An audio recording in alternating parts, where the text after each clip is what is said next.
Huwag kalimutan mag-like, mag-subscribe, at mag-comment sa video.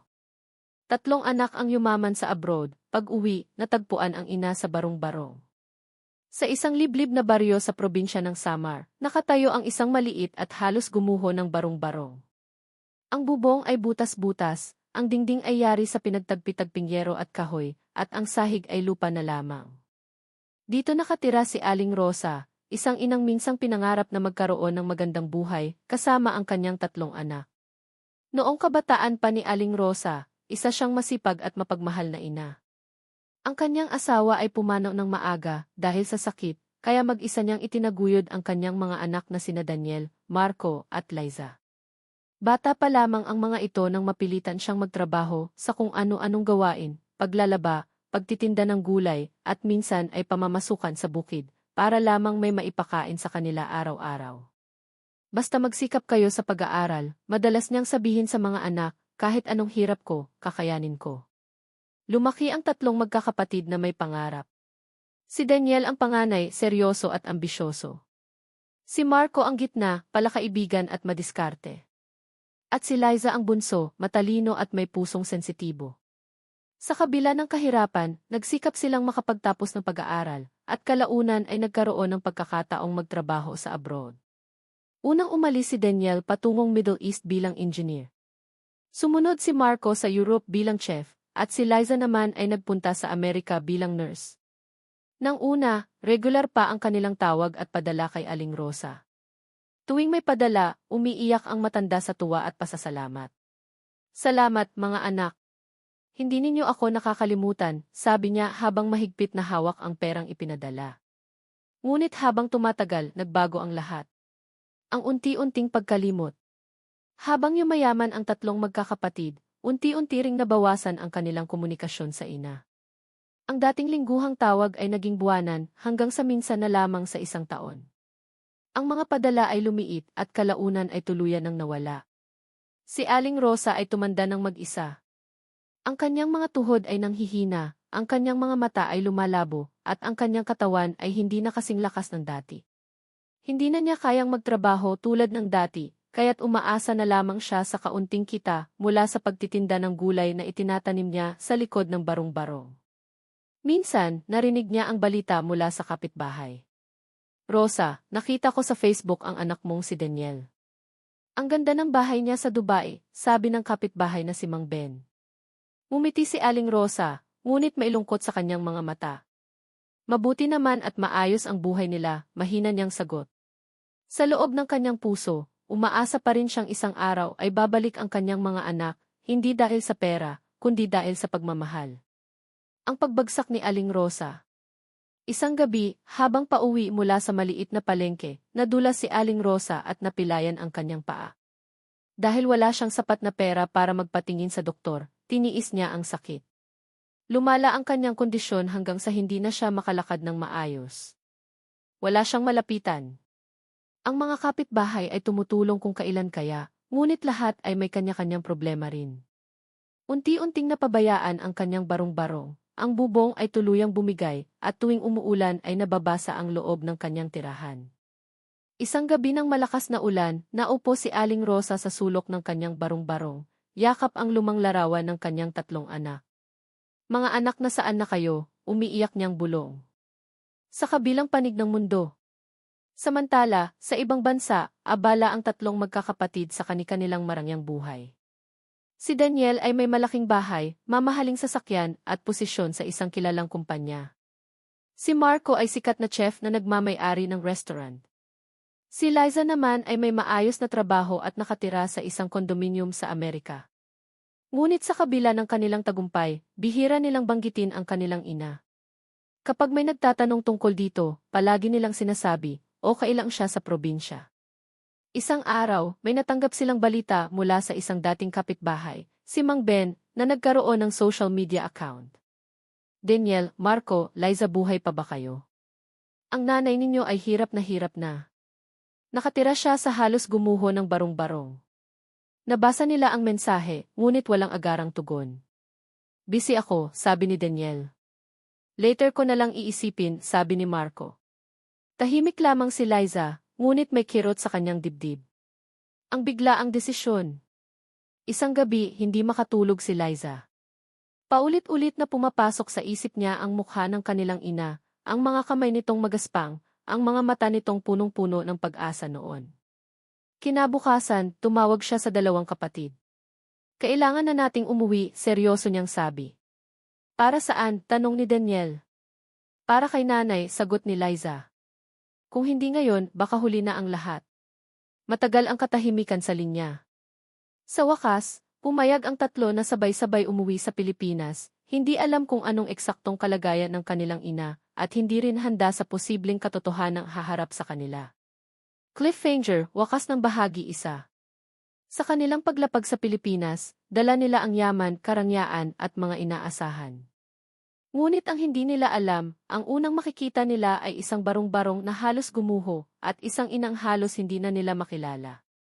Bahagi 2 ang pagbabalik ng tatlong anak at ang katotohanang hindi nila inasahan. Sa unang hakbang pa lamang ng tatlong magkakapatid sa paliparan ng Pilipinas, tila may bigat na agad sa kanilang dibdib. Matagal na panahon ang lumipas mula nang huli silang tumapak sa lupang sinilangan.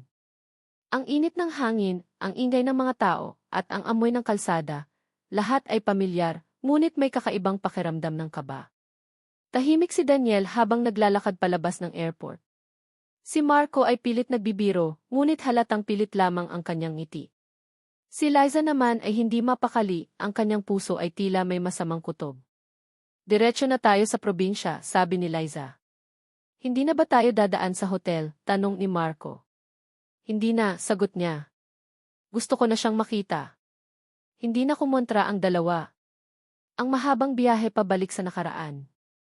Habang bumibiyahe sila patungong Samar, unti-unting nagbabago ang tanawin, mula sa matataas na gusali hanggang sa mga palayan at bundok. Sa bawat kilometro, tila bumabalik ang mga alaala ng kanilang kabataan. Diyan tayo dati naglalakad papasok sa eskwela, sabi ni Marco, sabay turo sa isang makitid na daan.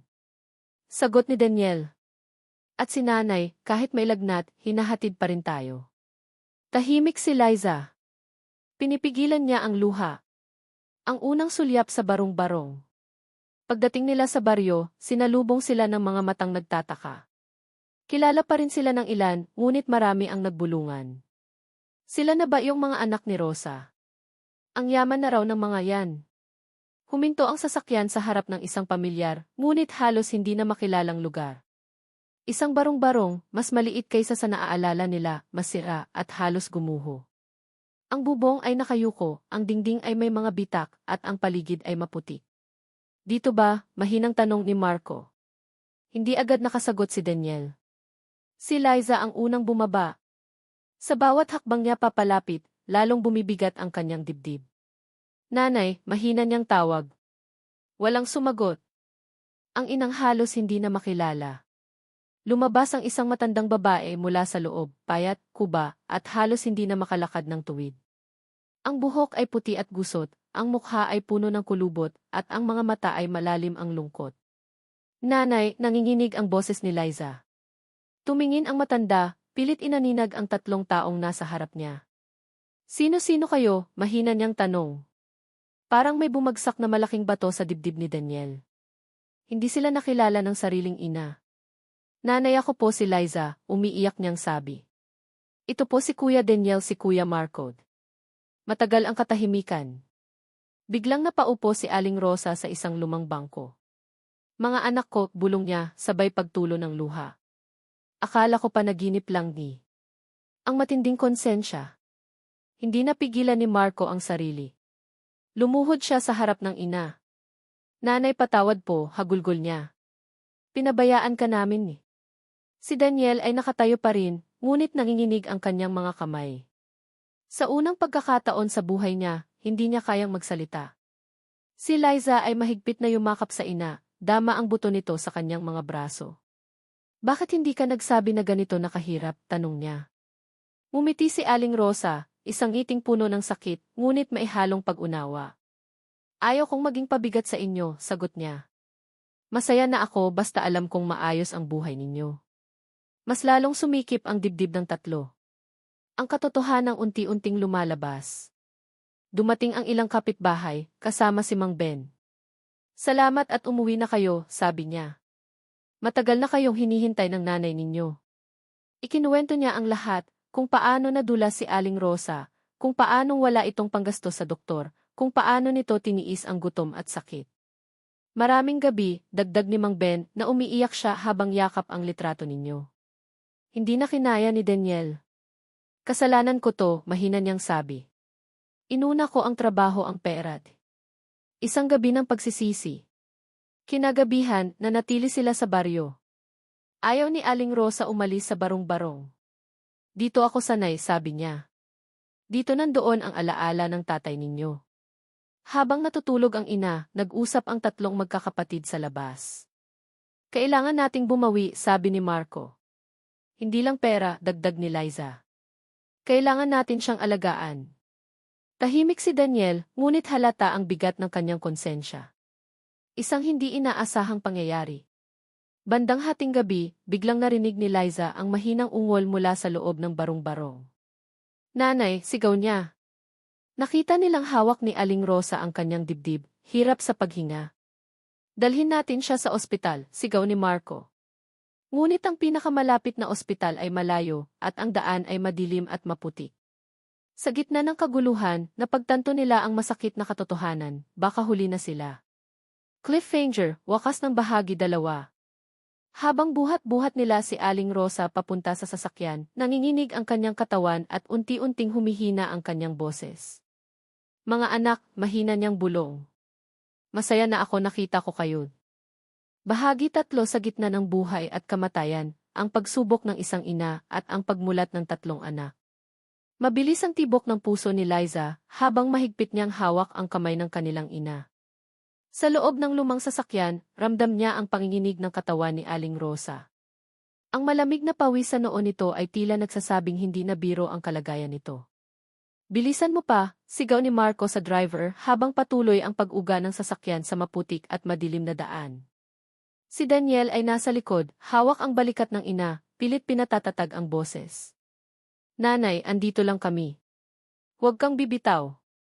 Ngumiti ng bahagya si Aling Rosa, kahit halatang hirap na hirap.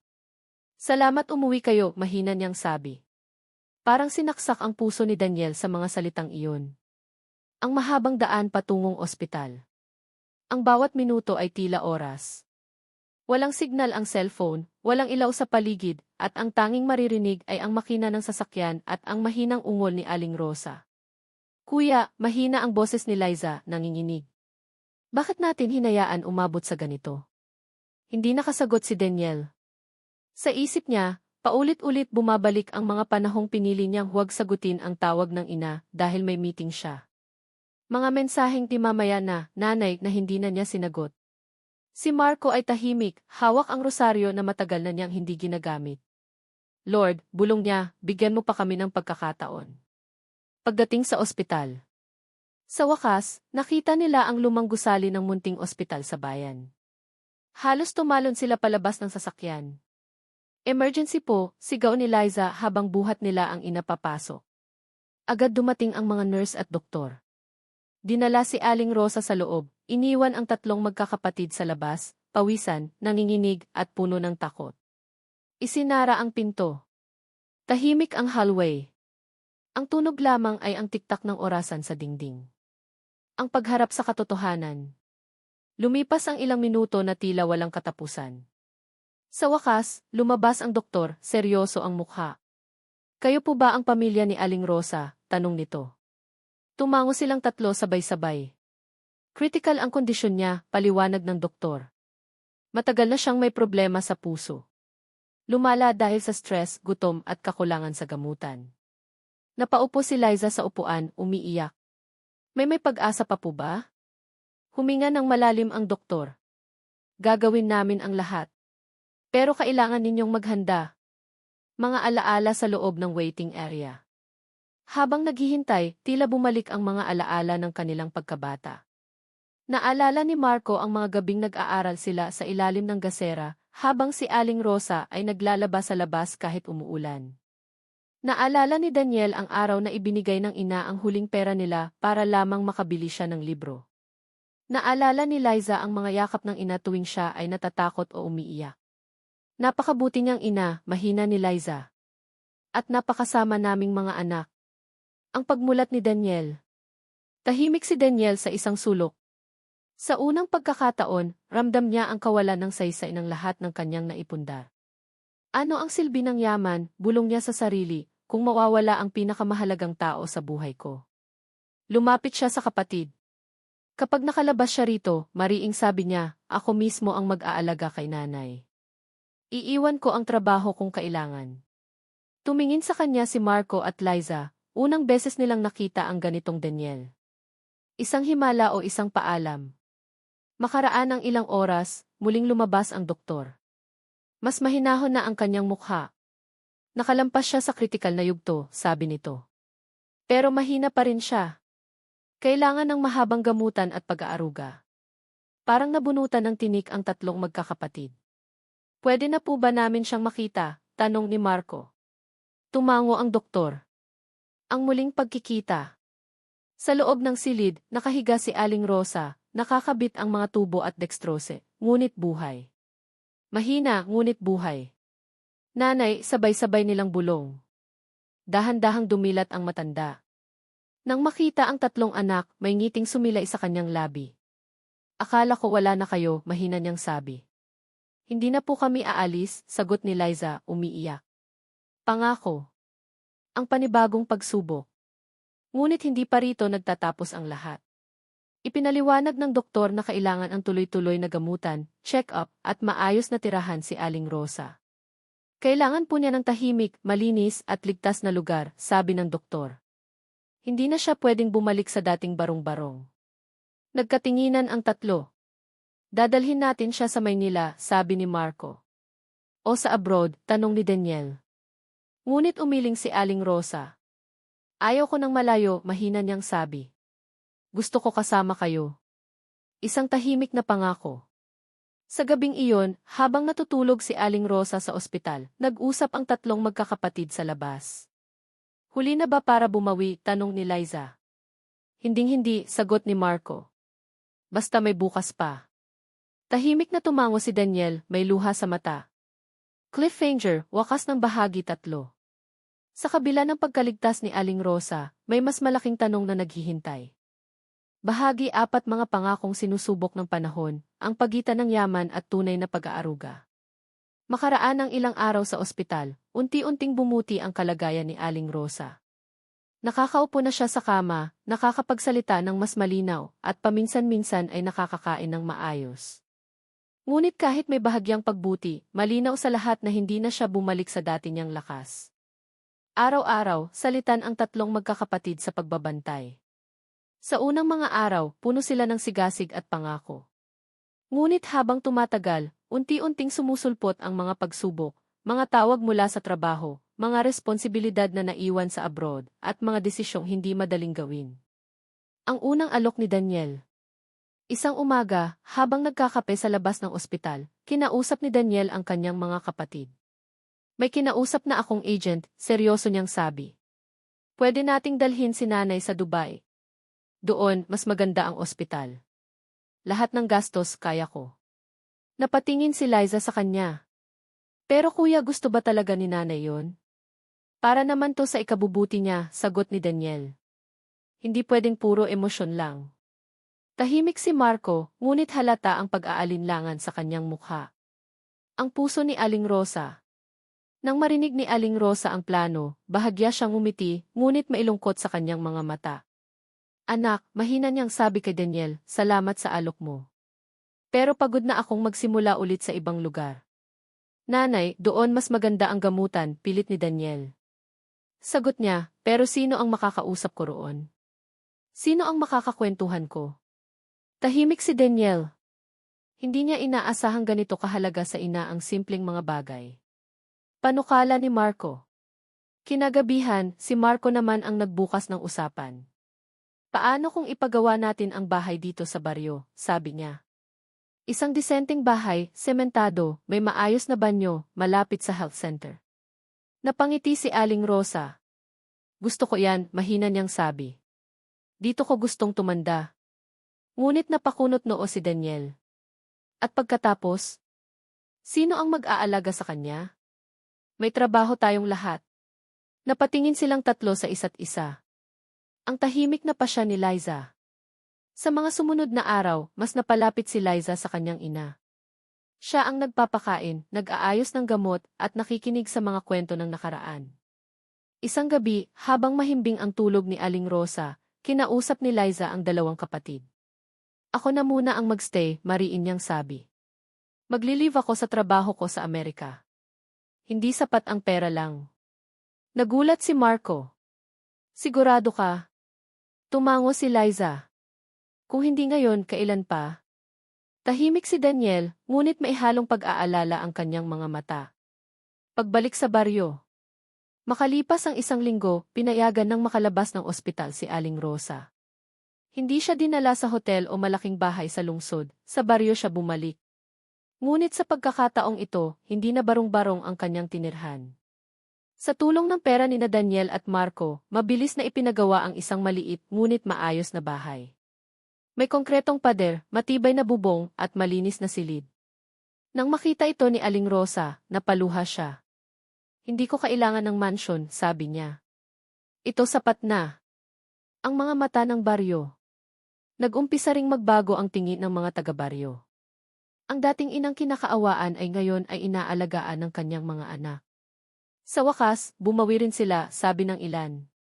Sana hindi lang sa umpisa, bulong ng iba. Naririnig iyon ni Daniel at mas lalong bumibigat ang kanyang konsensya. Unti-unting paglayo. Paglipas ng ilang linggo, bumalik na si Marco sa Europe. May mga kontrata siyang kailangang asikasuhin. Si Daniel naman ay nagsimulang tumanggap ulit ng mga tawag sa trabaho. Ayaw ko, pero kailangan, paliwanag niya kay Liza. Babalik ako agad. Tumango si Liza, ngunit may kaba sa kanyang puso. Mag-ina sa araw-araw.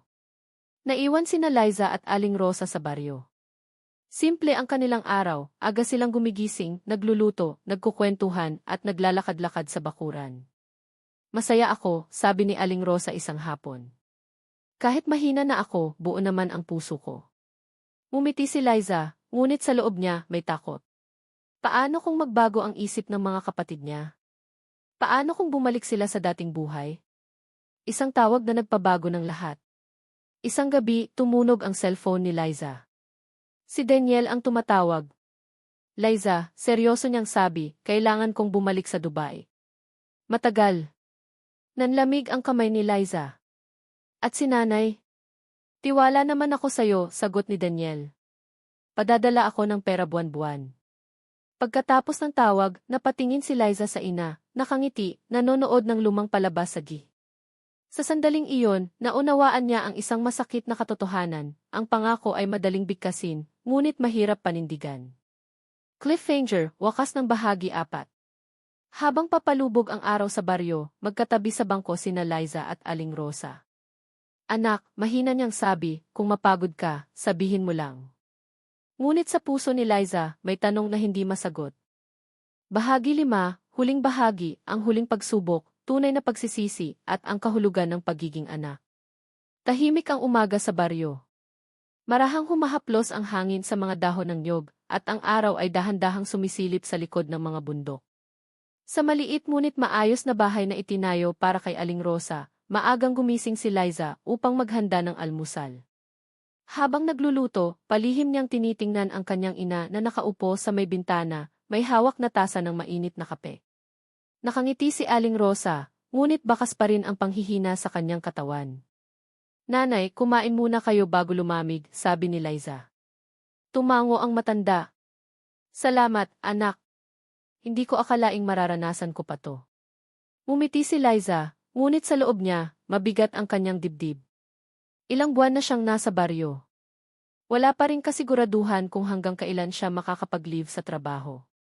Unti-unti ring bumabalik sa normal ang buhay ng kanyang mga kapatid sa abroad, malayo sa kanila. Ang unti-unting pagod ni Liza.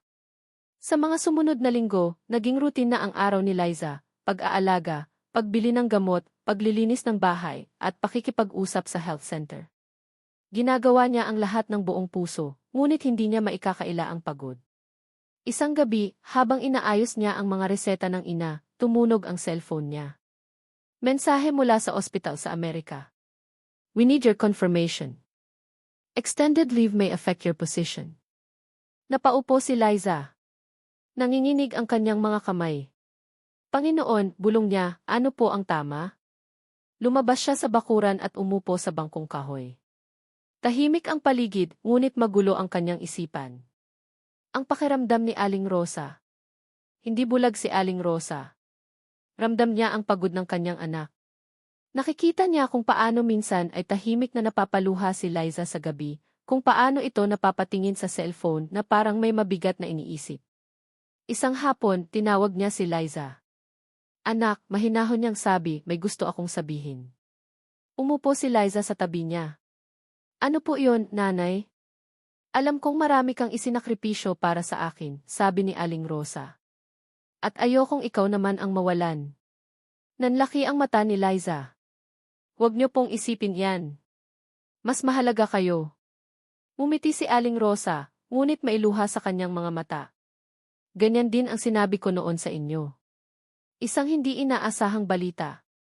Isang umaga, dumating si Mang Ben na may dalang balita. Liza, sabi niya, nabalitaan ko, uwi raw ulit sina Daniel at Marco. Napatingin si Liza. Talaga po?